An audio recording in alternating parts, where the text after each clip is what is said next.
All right, so welcome to today's live lesson for AS English.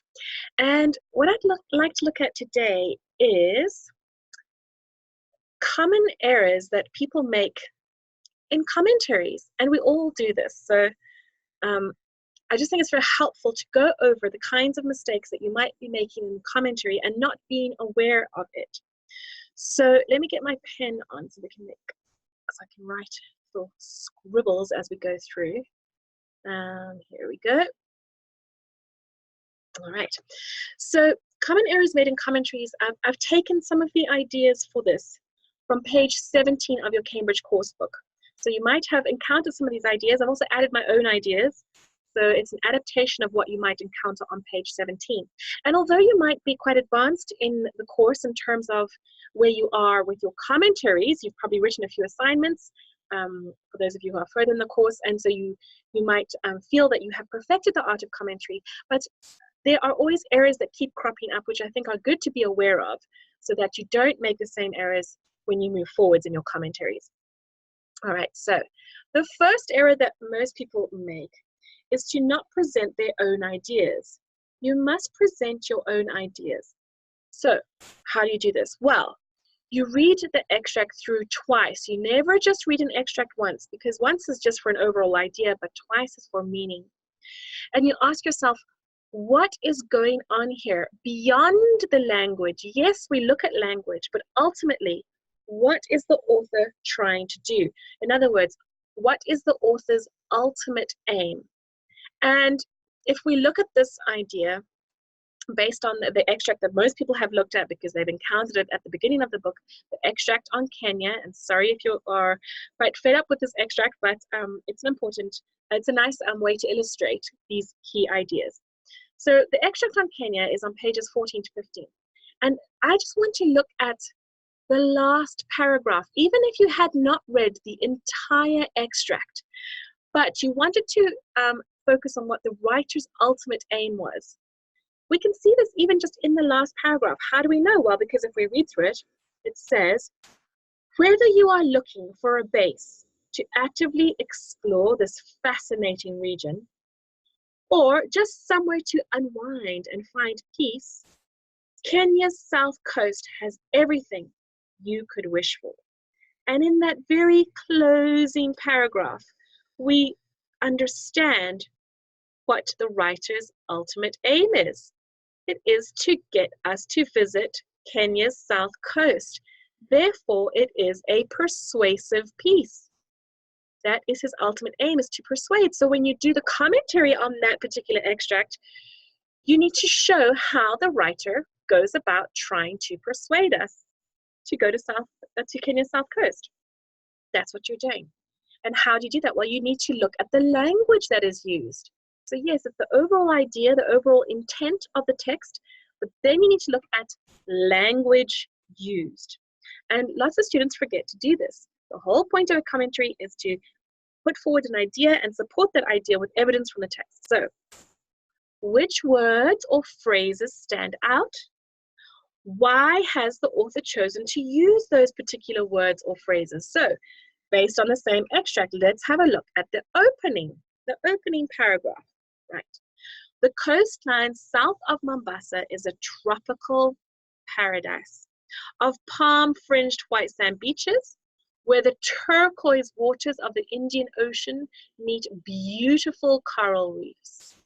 The protective reefs have created ideal beaches with calm, inviting waters. Do you see how I have underlined language? Why call the sand beaches palm-fringed white sand beaches? Because they're not made of pebbles or volcanic dark sand that is not pleasant to walk on. They're soft sand. There's this beautiful white beach contrasted against these dark green palms, okay, palm trees. So they're palm fringed. You already have that feeling of an exotic location. Okay, so why use tropical? Why is it a tropical? And why use the word paradise? Why is it a tropical paradise? Doesn't this appeal to people who want to go on holiday, to get away from it all, to relax, to escape to another beautiful world? So all the language that is being used here, the words, they have connotations, they have secondary meanings, or the images that they conjure up should appeal to our senses in some way. They're not just waters of the Indian Ocean, they're not dark, gray, dank waters of the Indian Ocean. No, they are turquoise, they're beautiful, bright blue. And they meet beautiful coral reefs. So it's not just about the beaches, there's also diving to be had because of the mention of these coral reefs. Now, it's not every day that people go to visit coral reefs. And these protective reefs have done what? Well, they've created ideal beaches. Once again, this idea of the beaches being appealing with calm, inviting waters. So there's nothing to stress about. No big waves are going to carry you out to sea.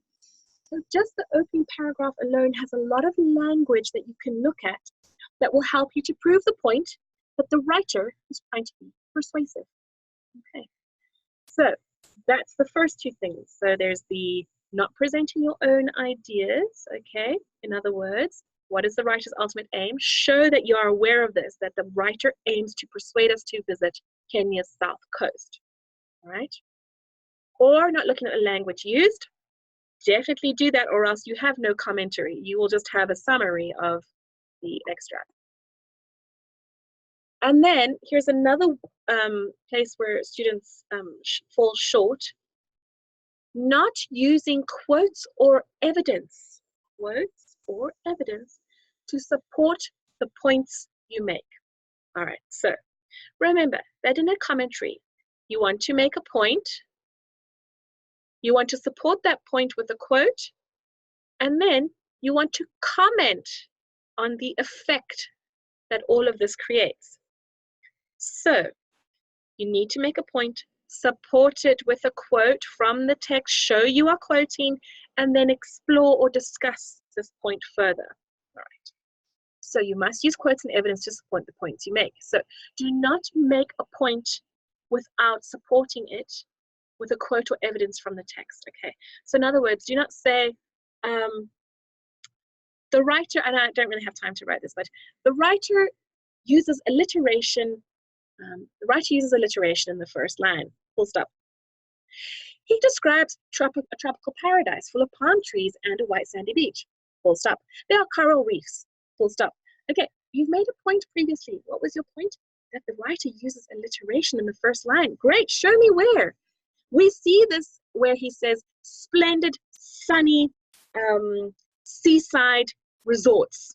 Okay, splendid, sunny seaside resorts. Then I know that you know what alliteration is, that emphasis on a letter at the beginning of the words, and that you can see what it's doing. Well, what is it doing? So now you've made a point and you've supported it with a quote, and then you can explore why he uses that alliteration where he does. Okay, so do not make a point without supporting it with a quote or evidence from the text. Perhaps you don't want to quote the entire quote. Perhaps you just want to summarize an idea, but you've taken it from the text, and that still works as evidence. All right. So you can do this in two different ways. Let's look at how you do this. Well, you can paraphrase an idea. Paraphrasing is putting something in your own words that takes place in the extract, okay? And why do you paraphrase? Well, because this allows you to make further comment on it. Now, a lot of students will hand in an assignment that is just a complete paraphrase. The entire thing is a paraphrase or a summary, we could argue, of the extract. So they've just put what's happened in the extract in their own words. That is not a commentary. Commentary is exploration. It is discussion. It is showing how language puts forward ideas.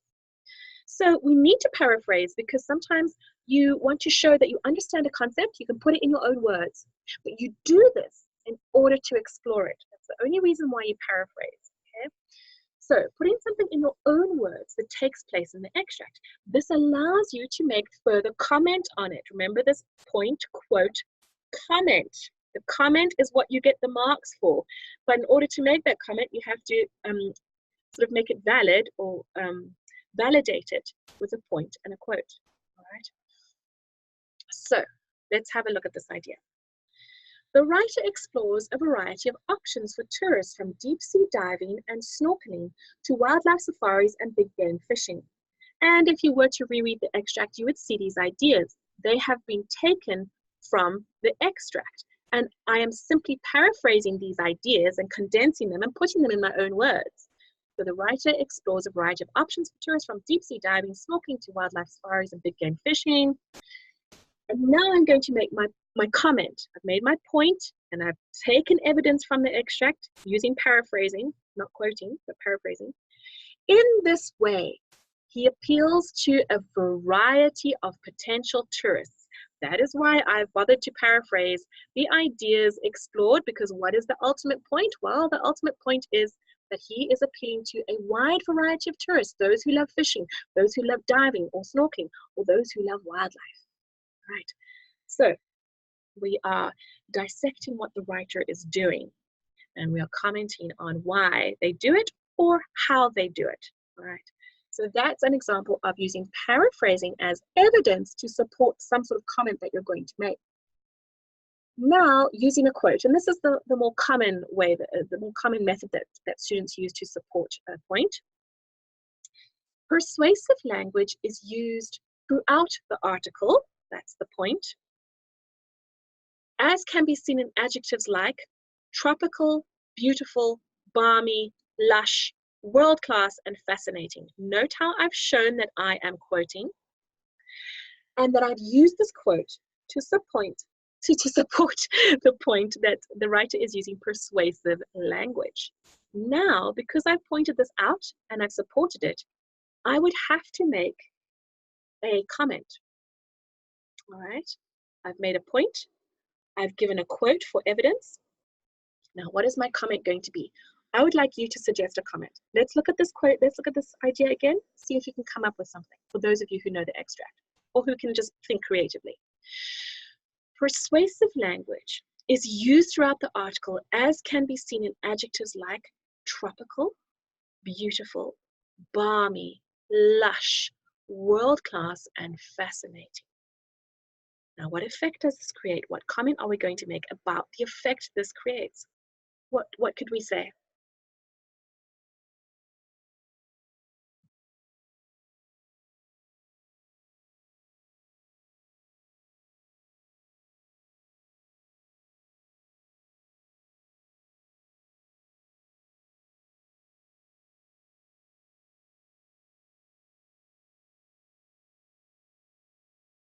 Ah, lovely, good, great suggestions. This creates a sense of paradise and luxury.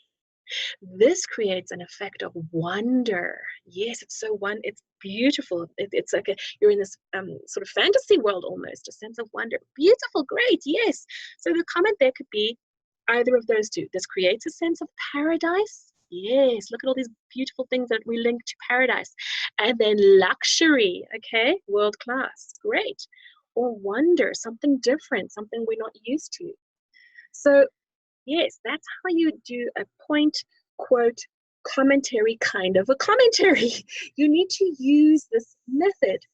Now, the thing is, you don't want to end up sounding too formulaic. Persuasive language used throughout, as can be seen, blah, blah, blah. This does this. Blah, blah, blah, blah, blah, blah. You know, you get that sense of it becomes a formula, and it's an important formula. But try to mix it up a bit by using a bit of paraphrasing. You're totally allowed to do that. You don't have to have a quote for every single point you make, but there must be evidence from the text. You must show this, even if you summarize it in some way. So mix it up between the PQC, point, quote, comment, and put a bit of paraphrasing and exploration that way. Okay, and add your own ideas to show that you're thinking about things. To show how the writer is being persuasive. All right, as long as your ideas that you're putting forward make sense and are based on some sort of logic reasoning, you know, that you've taken from the evidence that you're producing. All right, let's look at a few more things. Another problem is not incorporating quotes properly into a sentence, okay? So you might see in your marked assignments when you get them back, you know, I have a bit of a marking code on the side where I'll say spelling or punctuation. So I'll have an SP or a P, or I'll have a Q incore, which means quote incorporation, or SS, which means sentence structure error. So not incorporating quotes properly into a sentence is a problem. Okay.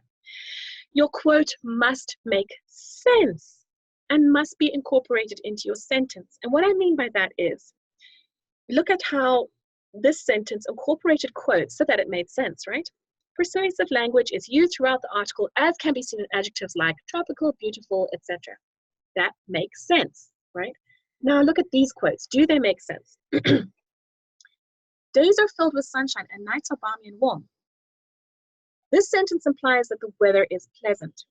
Okay, although it might make sense, it is not the conventional way of incorporating a quote into a sentence. You never, ever, ever, ever have a quote on its own in its own sentence. Okay, that can never happen. Just imagine if you didn't write the next sentence. The sentence has to have some sort of point to it. And if you just had a quote on its own, it's meaningless. Days are filled with sunshine, nights are balmy and warm. Yes, and so what? Tell me something more about that, regardless of what sentence comes after it, okay? So you need to make sure that your quotes always form part of the sentence. How would we incorporate this? Well, I'm going to show you now. Days are filled with sunshine and nights are balmy and warm. Let's put a comma here, comma, implies that the weather is pleasant. Okay, days are filled with sunshine and nights are balmy and warm implies that the weather is pleasant. There we go. You have your idea, and it's clear and straightforward, and you've justified why you've used that quote. Here's another one. The fascinating region shows how much variety there is to be had in Kenya's south coast. The fascinating region shows how much variety there is to be had in Kenya's coast. Now I want to take you up to the closing paragraph where that concept is included. Look here. Whether you are looking for a base to actively explore this fascinating region, or just somewhere to unwind and find peace, Kenya's south coast has everything you wish for. To actively explore this fascinating region, so we are using this concept from the quote. Okay, so to actively explore this fascinating region, and here what is the point? The fascinating region shows how much variety there is to be had in Kenya's coast. It is not the fascinating region. You could have included the word this because you're taking it from the quote, and take out this fascinating region, because those are the words that they use, shows how much variety there is to be had in Kenya's south coast. All right. Or you didn't even need to have this if you didn't want to. You could just say, fascinating region shows how much variety there is to be had in Kenya's south coast. Okay, the concept of a fascinating region shows how much variety there is to be had. All right, and then this last one. Deep and mysterious, these appeal to our sense of adventure. What is the problem in this line? Deep and mysterious, these appeal to our sense of adventure.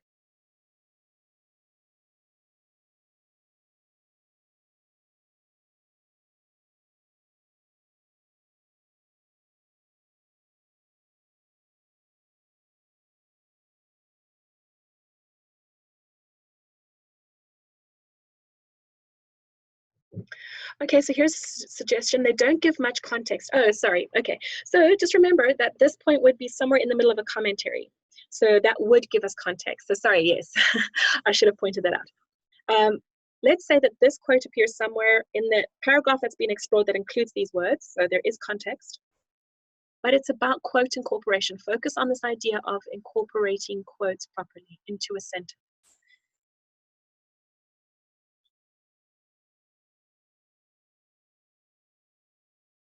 Deep and mysterious, these appeal to our sense of adventure. Remember, we're looking at words and how we justify an author's use of a word.